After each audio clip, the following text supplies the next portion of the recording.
حضرت علی المرتضیٰ رضی اللہ تعالیٰ عنہ فرماتے ہیں، یا بنیا، اے میرے بیٹے،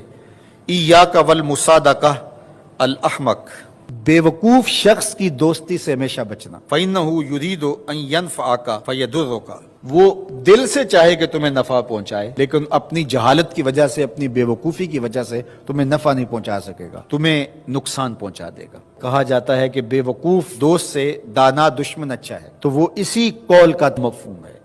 آپ نے اپنے بیٹے حسن کو یہ نصیحت کی، یہ نصیحت پلے باندھنے، اور کبھی بھی جاہل اور بے وقوف سے دوستی نہ رکھیں، اس سے رویہ اچھا رکھیں، سلوک اچھا کریں، اس کے لیے خیر کا ذریعہ بنے آپ۔ یہ مطلب نہیں کہ بے وقوف کو آپ سلام بھی نہ کریں، لیکن دوستی، اعتماد آپ اس پہ نہیں کر سکتے۔ وَإِيَّاكَ وَمُصَادِقَةَ الْبَخِيلِ، اور بخیل سے کبھی بھی دوستی نہ لگانا، فَإِنَّهُ يَبْعُدُ عَنْكَ أَحْوَجَ مَا تَكُونُ إِلَيْهِ، اس لیے کہ جب تجھے انتہائی ضرورت کا وقت آئے گا تو وہ تجھ سے دور ہٹ جائے گا۔